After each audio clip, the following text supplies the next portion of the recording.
dahulu, Bapak dan Ibu. Malam yang sunyi senyap sudah kita lewati bersama dan pagi ini kita masuk ke dalam hari Natal dan kita patut berterima kasih karena Tuhan telah memberikan kita 1 tahun lewat dan kita diizinkan untuk menikmati Natal kembali. Nah, sebelum kita masuk dalam renungan firman Tuhan pada pagi hari ini, mari kita terlebih dahulu masuk di dalam doa. Kami mengucap syukur Tuhan pagi hari ini. Terima kasih atas semua yang telah Tuhan lakukan. Kami diizinkan kembali lagi untuk boleh menikmati hari Natal yang indah. Kami boleh diizinkan Tuhan untuk kembali lagi merasakan sukacita Natal, damai sejahtera Natal, dan keindahan Natal di tahun 2025 pada tahun ini. Terima kasih karena kami tahu bahwa kami belum tentu dapat menikmatinya tahun depan, tetapi kami percaya bahwa hanya oleh karena kasih karunia, kami boleh menikmatinya itu di dalam tangan Tuhan, dan kami boleh menikmati hari demi hari yang Tuhan karuniakan kepada kami dengan penuh sukacita yang datang dari Tuhan. Terima kasih Tuhan untuk Natal pada tahun ini, dan biarlah sukacita Natal boleh kami bagikan kepada siapapun yang kami boleh bertemu dengan mereka, dan kami boleh membagikan sukacita Natal, berita Natal itu kepada mereka. Terima kasih Tuhan untuk kekuatan, kesehatan, semangat yang Tuhan berikan kepada kami untuk tetap terus menjalani semua apa yang telah Tuhan tetapkan sebelum dunia dijadikan bagi kami semua. Di dalam nama Tuhan kami Yesus Kristus, kami alaskan doa kami. Haleluya. Amin. Bapak dan Ibu, pagi hari ini kita sangat bersyukur oleh karena kembali lagi kita menikmati Natal, dan sukacita Natal telah terpancar di mana-mana. Dan tapi di sisi yang lain juga ada banyak dari saudara-saudara kita yang sedang mengalami duka cita di dalam Natal pada tahun ini. Saudara-saudara kita yang sedang mengalami bencana, yang baru saja dilanda oleh banjir, dan mereka tidak dapat lagi merayakan Natal dengan sukacita. Ya, kita perlu menyatakan keprihatinan kita kepada mereka. Kita juga terus harus tetap membawa mereka di dalam doa, di dalam kepada Tuhan, supaya mereka dapat juga menikmati sukacita Natal yang Tuhan sendiri karuniakan kepada kita. Baik, Bapak dan Ibu, di firman Tuhan pada pagi hari ini, kita akan melihat tentang bagaimana kaitan antara kedatangan Kristus yang pertama dengan kedatangan Kristus yang kedua. Hari ini kita kembali untuk refleksi apa yang sebenarnya sudah terjadi. Kita mengenal di Jawa Tengah, Bapak dan Ibu, ada 2 gunung yang saling berdekatan. Ya. Yang pertama ada 2 yang Merapi dan Merbabu, itu selalu dikaitkan dan tidak terpisahkan. Kemudian yang kedua adalah Sindoro Sumbing. Ya, ini 2 gunung tidak begitu tinggi, tetapi gunung ini menjadi bagian yang tidak bisa dipisahkan. Dan di antara 2 gunung itu ada lembah, dan kalau kita dalam perjalanan menuju daerah kami di Banyumas Purwokerto menuju ke Semarang, kami pasti akan melewati lembah Sindoro Sumbing itu. Atau Bapak dan Ibu, kalau pergi ke Jogja, ada Gunung Merapi, dan di sebelah selatan, kemudian di sebelah utaranya ada Gunung Merbabu, dan di antaranya juga ada lembah yang sangat subur, lembah yang penuh dengan kemakmuran untuk masyarakat di sekitarnya. Nah, hari ini kita ini ada di antara 2 gunung itu, ya. Orang Kristen ada dalam sebuah lembah di mana gunung yang pertama adalah kedatangan Kristus yang pertama, kemudian gunung yang kedua adalah kedatangan Kristus yang kedua. kita melihat dua sisi ini, dua puncak ini secara bersamaan. Dan ketika kita melihat ke gunung yang pertama, kita melihat kedatangan Kristus yang pertama, itu bagaikan seperti 180 derajat ya, kebalikan ya, kontras dari kedatangan Kristus yang pertama dengan kedatangan Kristus yang kedua. Nah, ini menjadi perenungan bagi kita di antara gunung yang pertama dengan gunung yang kedua. Karena kedatangan Kristus yang pertama dengan kedatangan Kristus yang kedua itu juga dinubuatkan oleh para nabi, dan kurang lebih ada 700 sekian Bapak dan Ibu ya, 700 nubuatan yang sudah dinubuatkan di dalam Perjanjian Lama, di mana 300 lebih merupakan kedatangan Kristus yang pertama dan sekitar 400 kedatangan Kristus yang kedua. Ya. Orang bangsa Yahudi melihat dua gunung ini dari seberang saja, jadi mereka hanya melihat satu puncak. Ya. Mereka melihat satu puncak antara kedatangan Kristus dengan kedatangan yang pertama dengan yang kedua, itu mereka melihatnya dalam satu titik, sehingga penafsiran mereka pun memiliki nuansa seperti itu. Tetapi yang sebenarnya titik ini merupakan bukan dilihat dari secara dua dimensi, tetapi secara satu dimensi saja, tapi ada dua dimensi, ada tiga dimensi di dalamnya. Ternyata puncaknya ini ada jarak. Ada dua puncak yang kemudian dilihat menjadi satu. Ya, ada dua puncak, tapi dilihat hanya satu saja. Nah, puji Tuhan kita diberikan satu masa di mana kita bisa melihat dua puncak itu bersamaan yang tidak dilihat oleh orang percaya di dalam Perjanjian Lama. Ketika Kristus lahir yang pertama, kita melihat bahwa Kristus hadir di suasana yang tenang, yang sunyi, senyap, yang di malam hari, dan kita juga merasakan bagaimana kedatangan Kristus yang sama sekali tidak mencolok, lahir di Bethlehem, kota yang kecil, bukan itu sebenarnya desa ya, bukan sebuah kota ya, tapi sebuah desa yang kecil yang tidak memiliki banyak penduduk dan dilupakan oleh banyak. Memang Daud lahir di situ, tetapi Bethlehem tidak lebih terkenal daripada Yerusalem atau bahkan Yeriko sekalipun. Yesus yang pertama, kedatangan Yesus yang pertama itu sangat senyap ya, dan tidak dipublikasikan secara besar-besaran. Ya, kita tahu bahwa kedatangan Yesus itu mengancam penguasa pada waktu itu, sehingga Herodes mengeluarkan dekret untuk membunuh bayi-bayi di Bethlehem pada waktu itu. Nah, ini menjadi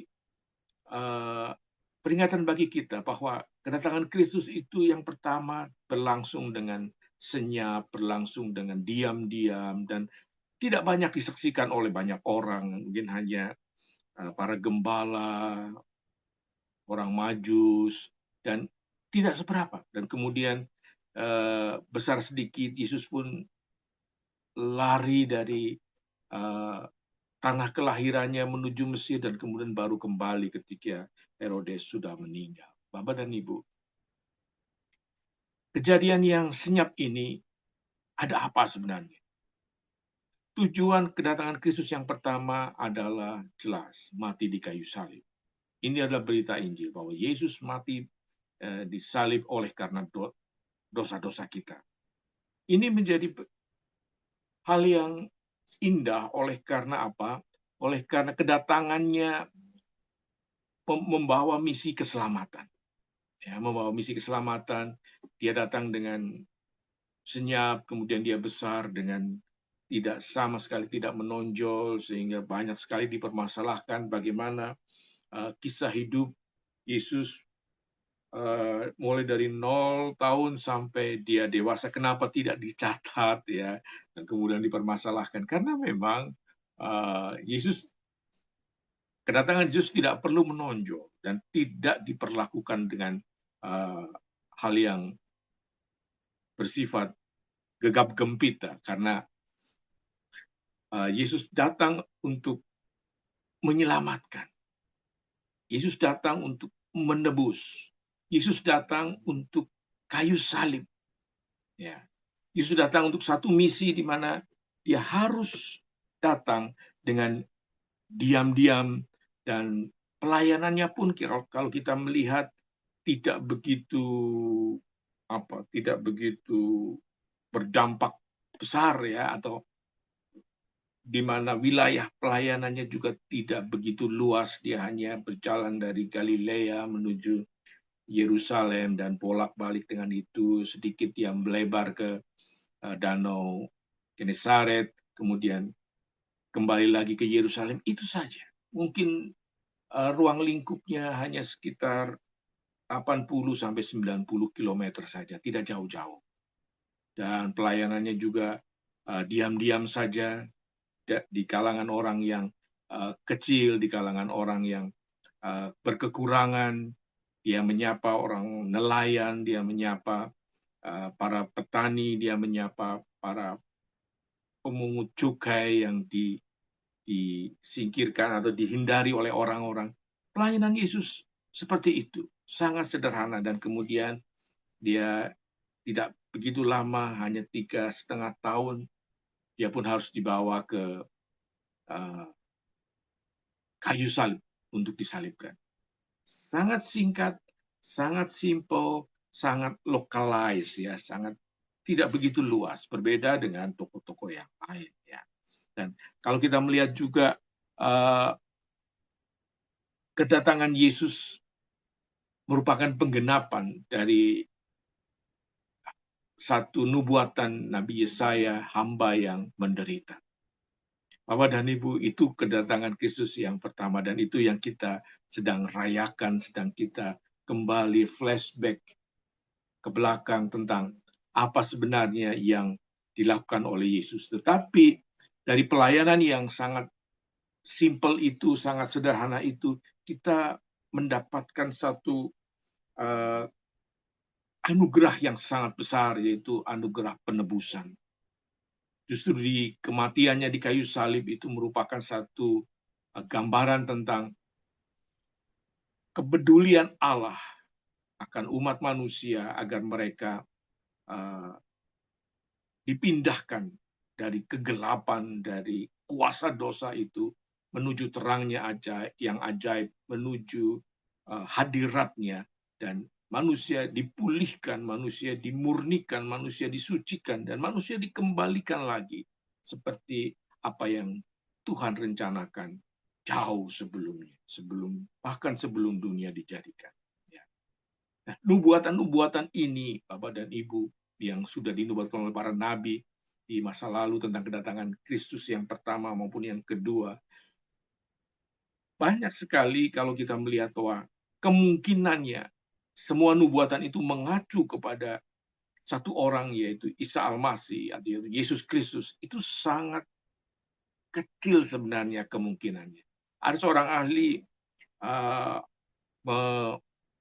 menghitung ya, peluang seseorang untuk memenuhi semua nubuatan itu mungkin hanya 1:10.000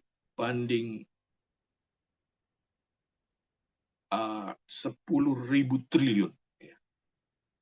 Karena nolnya itu 17, Bapak dan 1:0, angka yang nolnya 17, berarti 1:10.000 triliun. Ya, 10.000. Kalau itu saya tidak salah hitung. Tidak salah baca ya, tidak salah baca.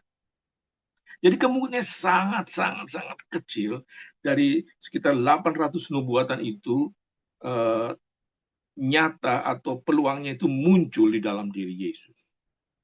Jadi kalau bukan karena Tuhan, Kalau bukan karena Allah sendiri, maka tidak ada peluang untuk menggenapi semua nubuatan itu. Dan kita sekarang menikmati hasilnya, bahwa kedatangan Kristus yang pertama membawa keselamatan. Jelas bahwa di bawah kolong langit ini tidak ada satu nama yang olehnya kita beroleh keselamatan. Nah, bagaimana dosa yang kemudian kuasa dosa dihancurkan oleh Yesus di kayu salib itu muncul di dalam kedatangan Kristus yang pertama. Kita sekarang menikmati ketika kita melihat ke belakang di gunung yang satu itu, di gunung di masa lalu itu, kita tidak henti-hentinya mengucap syukur bahwa hanya oleh karena kasih karunia kita memperoleh penebusan itu. Hanya oleh karena kasih karunia Allah saja kita telah dipilih, ditentukan, ditetapkan menjadi anaknya untuk diadopsi oleh Dia untuk memperoleh keselamatan itu. Kalau bukan oleh karena kasih karunia, mungkin kita tidak akan mendapatkan apa-apa. Karena kita melihat di sekeliling kita sendiri, banyak dari mereka yang masih jauh dari kasih karunia. Bukan karena mereka tidak mau bertobat, bukan karena mereka tidak mau datang kepada Tuhan, tetapi iblis sedemikian rupa telah menipu mereka. Iblis sedemikian rupa telah membuat mereka hidup terus di dalam perbudakan. Saudara-saudara di sekeliling kita yang belum mengenal kasih Kristus, mereka belum pernah mendengar apa itu Injil. Menjadi kewajiban kita untuk membagikan berita Natal ini kepada mereka, bahwa Yesus lahir, bahwa Yesus datang ke dalam dunia ini, bukan hanya untuk mengajar, bukan hanya sebagai nabi, bukan hanya sebagai tokoh agama atau guru agung, ya, tetapi Dia datang sebagai korban agung, sebagai korban untuk memberikan nyawanya sendiri, mencurahkan darahnya untuk keselamatan bagi umat manusia. Dan barang siapa yang percaya tidak binasa, melainkan beroleh hidup yang kekal. Nah, kita sekarang hidup di dalam dua lembah ini, antara kedatangan Kristus yang pertama dengan kedatangan Kristus yang kedua. Kita pun hidup seperti, tidak jauh seperti Yesus itu. Kita hidup di bawah intimidasi, kita hidup di bawah ancaman seperti Yesus diancam, kita hidup di bawah tekanan seperti Yesus ditekan, kita hidup di dalam kesusahan seperti hidup Yesus juga mengalami berbagai macam kesulitan dan kesusahan. Banyak hamba-hamba Tuhan tidak sabar dengan itu. Mereka ingin merayakan, mereka ingin hidup seperti kedatangan Kristus yang kedua nanti. Nanti kita akan lihat perbedaannya, bagaimana Yesus yang lahir di dalam, yang pertama kali di dalam kesederhanaan, di dalam hal-hal yang senyap, ini berbeda sekali dengan kedatangan Kristus yang kedua.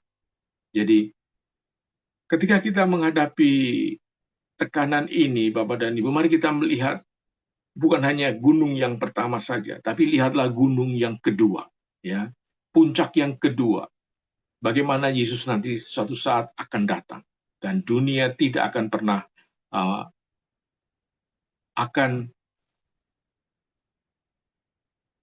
tidak akan pernah menyangka bagaimana Yesus itu akan datang. Kita lihat bahwa Yesus yang kedua, kedatangan Kristus yang kedua, Dia datang dengan penuh dengan kemuliaan, ya, penuh dengan kekuatan, penuh dengan kuasa, penuh dengan bala tentara sorga yang menyertainya.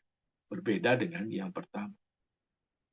Dengan segala kemuliaan, dengan segala kekuatan, dengan segala kehebatannya, Dia akan kembali datang ke dalam dunia ini. Itu ya perbedaan yang pertama. Kita melihat bahwa Yesus ketika Dia datang dengan sederhana yang pertama, yang kedua Dia akan datang dengan kemuliaan. Nah, ini membawa dampak apa, Bapak dan Ibu?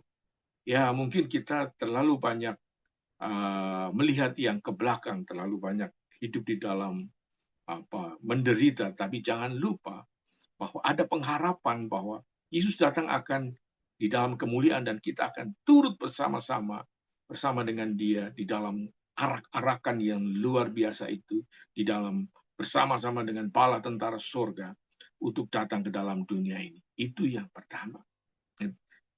Perbedaan yang pertama, sehingga ini membuat kita tidak lagi perlu berlama-lama bersedih. Kita tidak perlu lagi menjadi rombongan gadis yang bodoh, yang apatis, yang tidak peduli dengan kedatangan Kristus yang kedua. Mari kita menjadi rombongan gadis-gadis yang bijaksana, yang dengan waspada, dengan penuh persiapan untuk menyambut kedatangan Kristus, dan hidup kita jadi berarti. Ya. Hidup kita jadi berarti karena kita melihat Yesus yang akan datang kembali kelak. Dan kita melihat bahwa di dalam misi yang pertama, Yesus datang membawa keselamatan. Yesus datang membawa penebusan dosa. Sedangkan kedatangan Kristus yang kedua, kita harus mengingat bahwa Dia datang sebagai hakim. Dia datang sebagai pengadil. Dia datang sebagai raja di atas segala raja. Dampaknya apa bagi kita semua, Bapak? Mungkin kita sekarang tidak diperlakukan secara tidak adil. Betul ya. Di mana-mana rumah ibadah diresolusi. Ya. Di mana-mana kita melihat bahwa kita ini diperlakukan dengan tidak adil. Kalau Bapak dan Ibu melihat yang dengan secara jelas mengapa banyak orang-orang, anak-anak Tuhan yang Kristen, yang berpotensi tidak bisa masuk ke dalam perguruan tinggi negeri. Ya, karena mereka di dalam kolom pendaftaran pasti kita disuruh nulis agama kita apa. Ya, ini salah satu cara yang sangat diskriminatif ya. Tapi ya tidak apa-apa. Kita hidup di dalam penuh dengan ketidakadilan ya, dan penuh dengan subjektivitas. Tetapi ketika Yesus nanti datang untuk kedua kalinya, maka segala sesuatu yang tidak adil, segala yang subjektif, segala ketimpangan diskriminatif itu akan diadili. Dan akan tiba waktunya semuanya akan disingkirkan untuk kemuliaan Tuhan saja. Nah, Dia akan mengadili. Dia akan datang sebagai Raja segala raja. Dan kedatangannya diketahui oleh semua orang di dunia ini. Di dalam Kisah Para Rasul kita sudah melihat bahwa, hai orang Galilea, apa yang kau lihat ya ketika Yesus naik ke sorga, masuk ke dalam awan-awan, dan Dia akan datang dengan cara yang sama. Dia akan cara yang sama. Bukan hanya disaksikan oleh 150-300 orang, akan disaksikan seluruh umat manusia. Dia akan datang seperti kilat kembali lagi ke dalam dunia ini. Bapak dan Ibu, ini membawa kita kepada satu pengharapan. Ya, satu pengharapan. Ketika kita semua yang melayani Tuhan, kita merasa letih lesu oleh karena kita memikul salib yang Yesus sendiri sudah taruh dalam diri kita. Progresivitas yang kita rindukan, kemajuan yang kita rindukan seringkali berhenti di satu titik. Pelayanan yang kita lakukan seolah-olah hanya berjalan di tempat saja. Bahkan seolah-olah tidak ada atau kita tidak memiliki privilege seperti hamba-hamba Tuhan yang lain. Dan tentunya ketika kita masuk dalam pelayanan, kita memiliki impian, kita memiliki harapan, kita memiliki dambaan bahwa kita akan menjadi pelayan Tuhan yang lebih besar dari Tuhan yang kita sembah seperti janjinya. Tapi yang seringkali terjadi, kita tidak memperolehnya. Justru hanya beberapa gelintir dari saudara-saudara kita yang diberi kesempatan untuk mengalami pelayanan yang cukup besar. Tetapi Bapak dan Ibu, hari ini kita bisa belajar bahwa hari ini ada harapan. Ada harapan. Jadi mari kita tetap terus bertahan apapun yang Tuhan percayakan kepada kita dalam pelayanan kita. Kita nanti akan mempertanggungjawabkan. Ya. Seperti pelayan-pelayan terhadap tuannya, kita dipercayakan satu talenta, oke, kita usahakan bagaimana talenta ini bisa berkembang. Mungkin kita dipercayakan 5 talenta, kita tetap terus kembangkan talenta itu. Mungkin kita dipercayakan 10 talenta, kita akan tetap terus harus mempertanggungjawabkan setiap talenta. Mungkin bukan 1 talenta, kita hanya dipercayakan setengah talenta, 1/4 talenta. Tidak masalah, tetapi semuanya kita harus mempertanggungjawabkan di hadapan Tuhan, karena Dia akan datang sebagai hakim yang adil. Nah, Bapak dan Ibu, hari ini kita sudah belajar bahwa bagaimana Yesus, perbedaan antara kedatangan Kristus yang pertama dengan kedatangan Kristus yang kedua. Ini kita sudah melihat bahwa Natal ini seharusnya tidak hanya melihat di masa lalu saja. Natal juga melihat di masa depan. Ya. Bagaimana kedatangan Kristus? Kita tentunya sangat hafal dengan lagu Silent Night, ya. Kita melihat kesederhanaan, kita melihat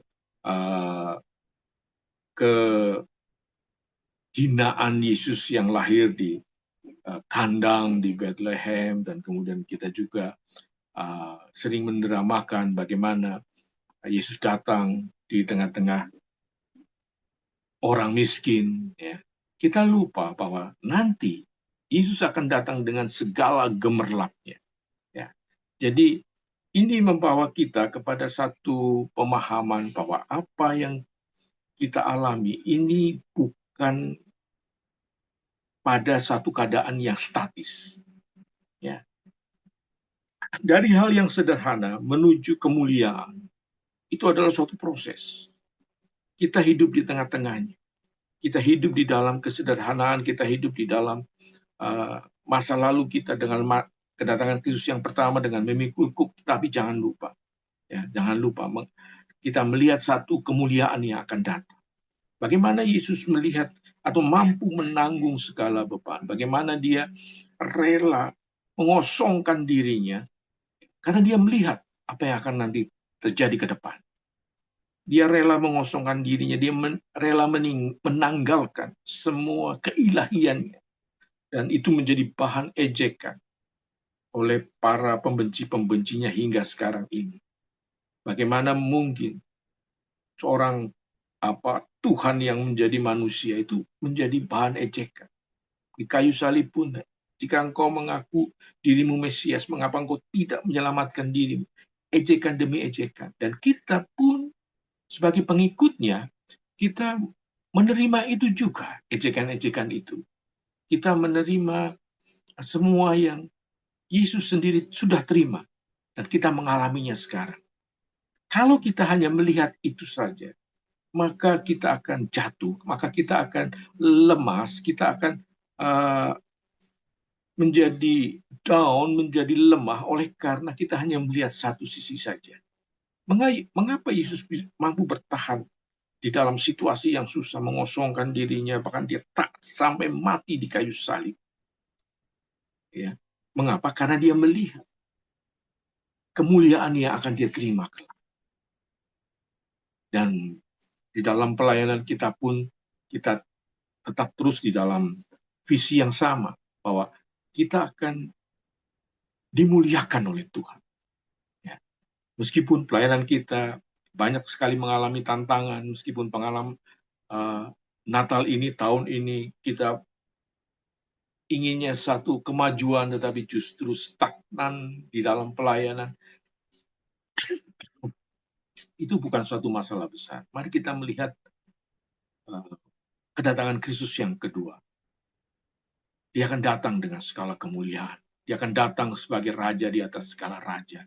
Dia akan datang membela kita. Dia akan datang mengangkat kita. Dia akan datang menjadikan kita anggota pasukannya. Bahkan nanti kelak dia akan datang untuk memerintah dan kita diizinkan untuk mengambil bagian dalam pemerintahan itu. Ini tentunya sangat menyenangkan. Dan bagaimana kita bisa bertahan di dalam situasi yang sulit kalau kita tidak memiliki pengharapan. Dunia pun mengakui bahwa manusia tidak bisa hidup tanpa pengharapan. Ketika manusia boleh kehilangan segala sesuatunya, kehilangan harta bendanya, kehilangan saudara-saudaranya, kehilangan harta yang dia miliki yang paling berharga, dia bisa kehilangan apapun di dalam dunia ini. Tetapi hal yang paling mengerikan adalah ketika dia kehilangan harapan. Kita tahu bahwa firman Tuhan, 3 hal yang utama, iman, pengharapan, dan kasih. Itulah yang sangat penting. Jadi, memiliki pengharapan bukan hanya memiliki iman, bukan hanya memiliki kasih, tetapi memiliki pengharapan akan masa depan. Itulah yang menjadi pokok iman kita. Pengharapan apakah itu? Sudah jelas bahwa pengharapan akan kedatangan Kristus yang kedua kalinya. Bahwa dia akan datang membawa kita. Dia akan menyempurnakan, dia akan mengubah tubuh kita. Meskipun kita harus melewati masa-masa tribulasi di dalam hidup ini. Baik tribulasi yang sekarang kita alami ini kan tribulasi yang sangat ringan sekali dan belum seperti firman Tuhan mengatakan bahwa penderitaan yang kita alami ini belum sampai mengeluarkan darah. Tapi suatu saat kelak, ketika kita diizinkan mengalami penderitaan hingga berdarah-darah, kita jangan lupa bahwa ada pengharapan yang terus kita nantikan, ada pengharapan yang terus kita rindukan, bahwa kedatangan Kristus yang kedua inilah yang membuat kita bertahan di dalam situasi apapun. Biarlah pada Natal sekarang ini kita merefleksikan sejauh mana kita melayani Tuhan sepanjang tahun 2025 ini. Ucapan syukur apakah yang kita akan berikan kepada Tuhan tentang pelayanan, tentang keluarga, tentang diri kita masing-masing, dan pujian apakah yang paling sudah kita pikirkan kepada Tuhan untuk tahun 2025 ini yang kita bisa berikan kepada Tuhan. Dan ucapan terima kasih apakah yang sudah kita susun untuk kita ucapkan kepada Tuhan untuk semua yang telah Tuhan berikan di dalam tahun 2025 ini. Natal tahun ini adalah Natal yang bagi saya secara pribadi Natal yang luar biasa, karena tahun 2025 saya diizinkan mengalami banyak hal di dalam kehidupan keluarga kami. 3 bulan pertama saya, bulan Januari hingga bulan April, bulan Maret, saya harus jatuh sakit, harus terbaring di rumah sakit oleh karena infeksi dalam tubuh. Setelah itu agak mendingan Bapak dan Ibu, saya harus operasi batu ginjal, kemudian istri harus operasi batu empedu, ya. Tetapi di sisi yang lain, begitu kami melewati masa-masa yang menyakitkan itu, Tuhan bukakan pelayanan-pelayanan yang lain. Dan itulah yang selalu saya ucapkan terima kasih dan ucapan syukur saya. Biarlah kita di Natal ini mengarahkan hati kita bukan hanya kepada puncak yang pertama, Tetapi mari kita mengarahkan diri kepada puncak yang kedua. Harapkanlah kemuliaannya. Harapkanlah pengangkatannya. Harapkanlah pertolongannya. Harapkanlah hak-hak yang akan diberikan kepada kita ketika Yesus itu datang. Teruslah berharap, bukan hanya beriman dan mengasihi. Dan harapan kita tidak akan sia-sia. Mari kita berdoa. Kami mengucap syukur Tuhan pagi hari ini. Terima kasih oleh karena kasih karunia-Mu. Biarlah hari ini Tuhan kami boleh mengucap syukur oleh karena kebaikan Tuhan yang terus Tuhan alirkan dalam hidup kami. Natal tahun ini kami boleh mengucapkan syukur kepada-Mu oleh karena pertolongan, kasih setia Tuhan, perlindungan Tuhan, privilege yang datang dari Tuhan bagi kami semua. Kami boleh sampai tiba pada titik pada hari ini Tuhan. Itu hanya semua oleh karena kasih karunia. Terpujilah Engkau Allah kami yang hidup. Dan biarlah damai sejahtera Natal Tuhan turun atas hamba-hamba-Mu pada pagi hari ini. Biarlah sejahtera Natal turun atas hamba-Mu pada hari ini. Dan Engkau melawat hamba-hamba-Mu di KFI ini pada hari ini. Dan curahkan semua berkat-Mu atas mereka. Terima kasih Tuhan. Di dalam nama Tuhan kami Yesus Kristus, kami sudah berdoa. Haleluya. Amin.